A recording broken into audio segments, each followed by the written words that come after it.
The public India के दर्शकों का स्वागत है। मैं हूं गज़नफ़र अब्बास।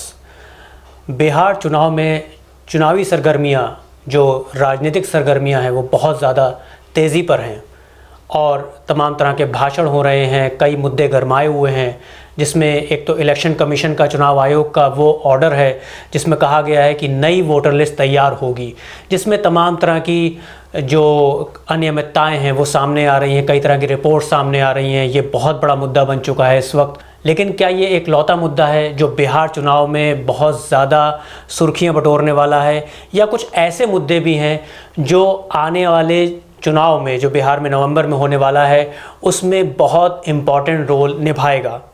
पहले बात करते हैं चुनावी भाषणों की। अभी हाल ही में प्रधानमंत्री नरेंद्र मोदी बिहार के दौरे पे गए। मोतिहारी में उन्होंने एक भाषण दिया और उन्होंने कहा कि नया बिहार बनाएंगे। जैसे कि हर बार वो अलग अलग स्टेट्स में जाते हैं और वहाँ चुनाव के दौरान भाषण देते हैं और हर बार कहते हैं कि मैं इस प्रदेश को नंबर 1 बनाऊंगा, उस प्रदेश को नंबर 1 बनाऊंगा। विकास की बातें होती हैं, कई मुद्दों पर बातें होती हैं। तो इस बार उन्होंने कुछ ऐसी स्कीम्स का अनाउंसमेंट किया अपने भाषण में, जिसमें उन्होंने कहा कि बिहार को वो एक बहुत बड़ी सौगात देने वाले हैं। तकरीबन 7,000 करोड़ से ज़्यादा की स्कीम्स को लॉन्च करने का उन्होंने वादा किया है, जिसमें उन्होंने ये कहा है और युवाओं को रोज़गार मिलेंगे, बिहार में एक क्रांति आएगी। लेकिन इसमें एक उन्होंने बड़े मज़ेदार बात कही कि जो केंद्र की उनकी सरकार है, मोदी सरकार, उन्होंने कुछ ऐसी स्कीम लॉन्च की हैं जिसका फ़ायदा बिहार में मिलेगा। और जब बिहार के युवा को कोई प्राइवेट जॉब मिलेगी, जी हाँ, आपने बिल्कुल सही सुना, तब सरकार उनको 15,000 रुपये का एक तोहफ़ा, एक गिफ्ट देगी।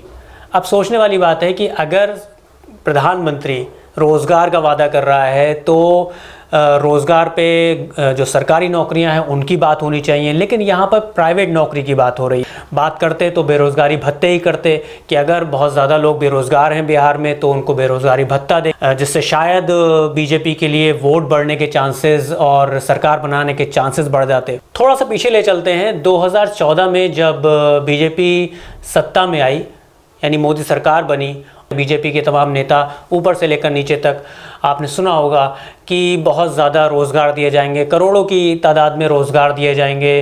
फिर 2019 में खुद गवर्नमेंट की एक रिपोर्ट आती है जिसमें कहा गया कि पिछले 45 वर्षों में अनएम्प्लॉयमेंट, यानी कि बेरोज़गारी की दर सबसे ज़्यादा है देश में। लेकिन उसके बाद से लगातार हम देखते चले आए हैं कि तमाम जो प्रदेशों के जो असेंबली इलेक्शन, विधानसभा इलेक्शंस होते हैं, उसमें वादे किए जाते हैं, रोज़गार के ऊपर वादे किए जाते हैं, विकास के ऊपर वादे किए जाते हैं। और एक बहुत अच्छा सा मुद्दा तो है ही हिंदू मुसलमान का। हर बार कोई ना कोई पोलराइजेशन, कुछ इस तरीके के भाषण, हेट स्पीचेस, नफरती भाषण होते, जिस पर चुनाव आयोग हमेशा खामोश रहता है, क्योंकि वो मुद्दा हमेशा से ही बीजेपी के लिए या बीजेपी से जुड़ी और जो पार्टीज़ हैं, जो एनडीए के घटक दल हैं, उनके लिए कहीं ना कहीं फ़ायदा पहुँचाती हैं। लेकिन इस बार थोड़े से मुद्दे अलग क्यों है? बिहार के इलेक्शन की हम बात कर रहे हैं कि सन 2017 से, जब से बीजेपी का और जनता दल यूनाइटेड यानी नीतीश कुमार की पार्टी का विलय हुआ, यानी गठबंधन हुआ, तब से दोनों के गठबंधन की सरकार, डबल इंजन की सरकार वहां पर चल रही है। लेकिन इस बार का चुनाव कई मुद्दों पर लड़ा जाना है।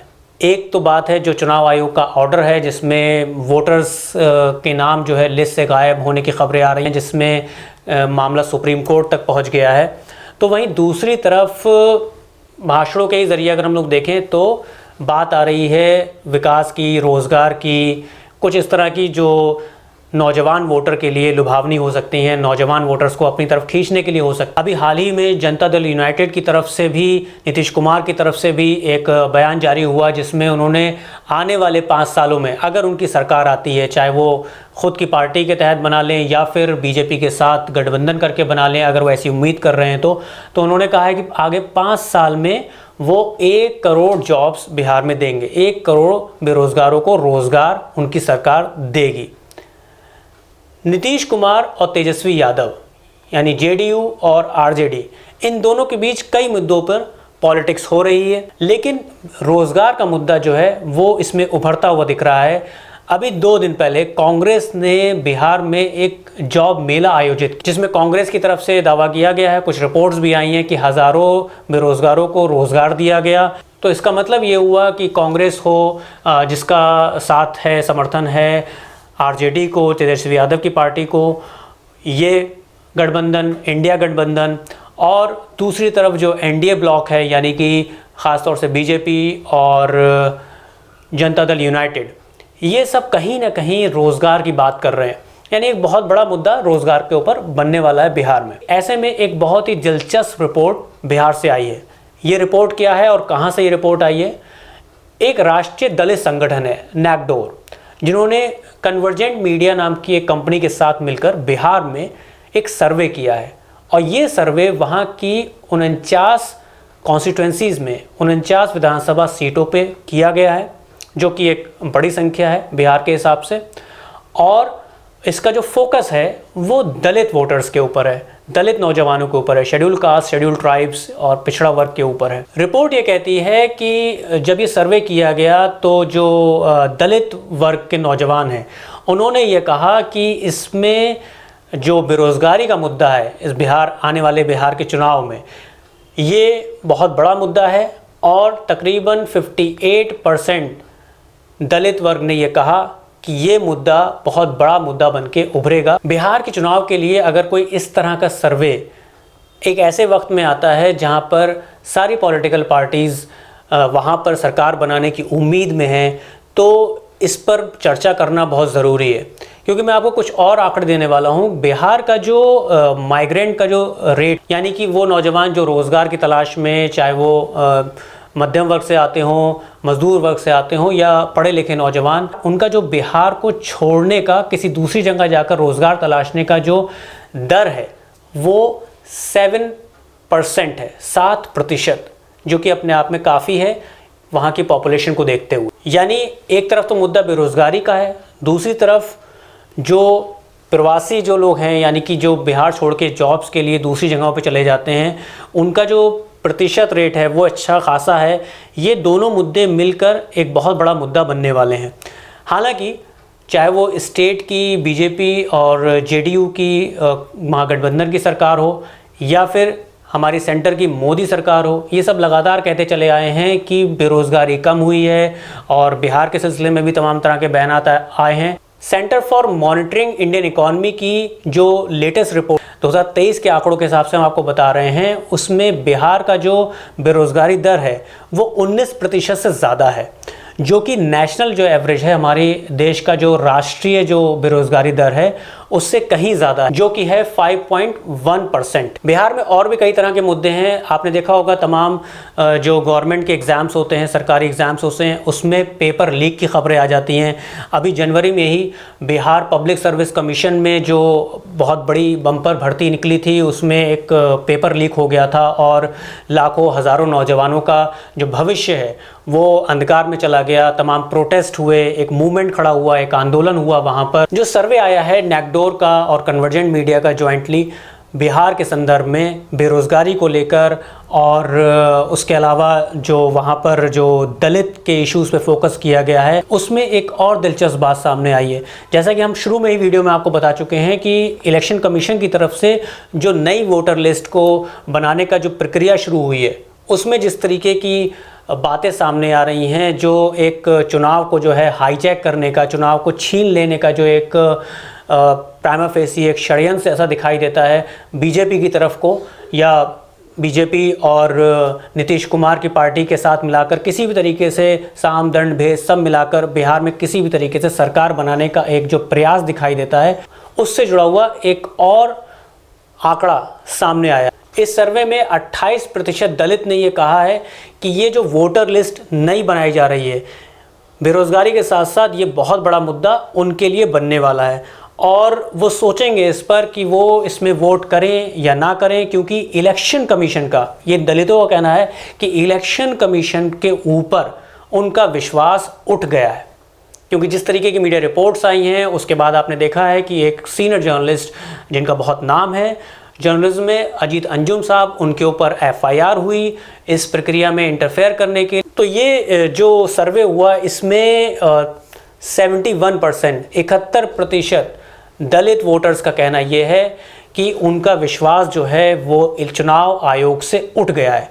ये बहुत बड़ी बात है। अगर दलित वोटर्स कहीं ये कह रहे हैं, जो कि एक अच्छी खासी वहाँ पे पॉपुलेशन है, मैं आपको उसका आंकड़ा भी बताऊंगा, कि चुनाव आयोग से अगर उनका विश्वास उठ गया है तो ये बात अगर पूरे नेशनल लेवल पर देखी जाए, राष्ट्रीय स्तर पर देखी जाए, तो एक बहुत बड़ा मैसेज भी देती है। क्योंकि चुनाव आयोग से जब सवाल पूछे जा रहे हैं तो चुनाव आयोग के पास कोई सवाल को जवाब नहीं होते कि भाई प्रक्रिया जो है वो क्यों हो रही है, क्यों इतनी तेज़ी में की जा रही है, और जो चीज़ें सामने आ रही हैं ग्राउंड पर, वोटर लिस्ट जिस तरीके से बन रही है, लोगों के नाम अगर वहाँ पे मिसिंग हो रहे हैं या तमाम तरीके की जो इरेगुलरिटीज़ हैं, तो उन पर चुनाव आयोग कोई बयान नहीं दे रहा, और ऊपर से जो रिपोर्टिंग हो रही है वहाँ पर उसको रोका जा रहा है। तो ऐसे में बहुत बड़ी वजह बनती है, ख़ास तौर से दलित वर्ग के लिए तो और ज़्यादा बड़ी वजह बनती है कि वो इस मुद्दे को कैसे लेते हैं। बिहार की थोड़ी सी डेमोग्राफी में बात करेंगे, और ये कास्ट का जो एंगल है और बेरोज़गारी से ही किस तरीके से जुड़ा हुआ है, इस पर थोड़ी सी और बात करेंगे। तो सबको पता है कि हमारे यहाँ जो कास्ट सेंसस की मांग हो रही है, तमाम अपोजिशन पार्टीज़ जो इंडिया ब्लॉक है, कांग्रेस ख़ास तौर पर डिमांड करती आ रही है बीजेपी से कि कास्ट सेंसस नेशनल लेवल पे हो, जबकि नेशनल लेवल पर अभी तक कोई कास्ट का सेंसस नहीं हुआ। इसके साथ साथ जो हमारा सेंसस है, यानी कि जो पॉपुलेशन काउंट की जाती है, वो 2021 में आनी थी, वो अभी तक पेंडिंग है, 2025 है, और अभी तक उस पर ऊपर भी कोई रिपोर्ट नहीं आई है। लेकिन अभी 2022 में गवर्नमेंट ने एक सेंसस कराया था, कास्ट सेंसस बिहार में, 2022 की रिपोर्ट मैं आपको बता रहा हूँ, जिसके ऊपर कांग्रेस ने काफ़ी जो है सवाल भी उठाए। लेकिन अगर इसी आंकड़े की बात करें तो बिहार में तकरीबन 20% जो है वो शेड्यूल कास्ट है, यानी दलित वर्ग की अगर हम बात करें तो 20% बहुत होता है। अगर हम इसके साथ साथ यंग वोटर्स की बात करें तो एक बहुत बड़ी पॉपुलेशन बिहार में जो है वो ऐसी है जिनकी उम्र अभी अभी 18 साल हुई है, या 18 से 40 साल की एज का जो ग्रुप होता है, जिसको यंग वोटर के ही तौर पर देखा जाता है, वो काफ़ी बड़ी तादाद में है। और पिछला सेंसस 2011 का सेंसस बताता है कि उसके हिसाब से अगर आप देखें तो आज के दौर में तकरीबन 60% जो वोटर होगा वो इसी कैटेगरी में आता है। तो इन सारी चीज़ों को अगर मिलाकर देखा जाए, दो अहम बातें सामने आई हैं। एक तो ये कि दलित वोटर्स ने ये कहा है कि चुनाव आयोग के ऊपर से उनका विश्वास उठ रहा है, बहुत बड़ी बात है। और दूसरी चीज़ ये है कि उन्होंने कहा है कि आने वाले चुनाव में बेरोज़गारी एक बहुत बड़ा मुद्दा साबित हो सकता है, ये एक जन आंदोलन में भी बदल सकता है। और अगर चुनाव आयोग के ख़िलाफ़ आक्रोश जन आंदोलन में बदला और साथ ही बेरोज़गारी का मुद्दा भी बिहार में ज़्यादा गरमाया, तो ये फ़ाइट बहुत ज़्यादा दिलचस्प होने वाली है। बहुत जल्द एक नए शो में आपसे मुलाकात होगी, जिसमें हम एक नए मुद्दे पर बात करेंगे। शो देखने के लिए बहुत बहुत धन्यवाद।